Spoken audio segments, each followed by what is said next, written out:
નમસ્કાર ખેડૂત મિત્રો, જય જવાન જય કિસાન. આજના મહત્વના હવામાન સમાચાર. ચેનલમાં નવા હો તો ચેનલને સબસ્ક્રાઇબ કરી લેજો.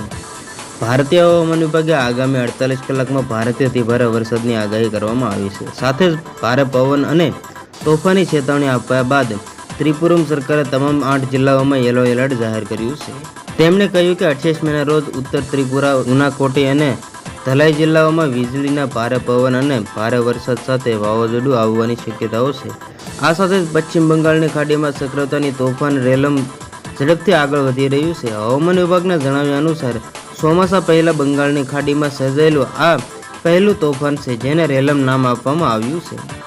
હવામાન વિભાગનું કહેવું છે કે સાંજ સુધીમાં તે ચક્રવાતી વાવાઝોડામાં ફેરવાઈ જશે અને રવિવારની મધ્યરાત્રિએ ત્રિપુરામાં તે ગંભીર ચક્રવાતી તોફાનનું સ્વરૂપ લઈ શકશે. હવામાન વિભાગે 26 અને 27 મેના રોજ પશ્ચિમ બંગાળના દરિયાકાંઠાના જિલ્લાઓમાં અને ઉત્તર ઓડિશા જિલ્લાઓમાં મોટાભાગના સ્થળોએ હળવા વરસાદ સાથે ભારે પવનની આગાહી કરવામાં આવી છે.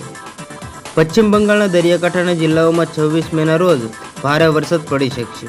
26 મેના રોજ મિઝોરમ, ત્રિપુરમ અને દક્ષિણ મણિપુરમાં મોટાભાગના સ્થળોએ હળવા વરસાદની સંભાવનાઓ છે અને કેટલાક જિલ્લાઓમાં ભારે વરસાદ સાથે ભારે પવનની પણ શક્યતાઓ છે. આસામ અને મેઘાલયમાં, અરુણાચલ પ્રદેશ, નાગાલેન્ડ, મિઝોરમ, મણિપુર અને ત્રિપુરામાં 27 અને 28 મેના રોજ હળવા વરસાદની શક્યતાઓ વ્યક્ત કરવામાં આવી છે. સાથે જ ભારે પવનની પણ આગાહી કરવામાં આવેલી છે. તો બસ આજની તે આટલી જ અપડેટ. ફરી મળીશું નવી અપડેટ સાથે. ત્યાં સુધી બન્યા રહેજો ખેડૂત ખબર યુટ્યુબ ચેનલમાં.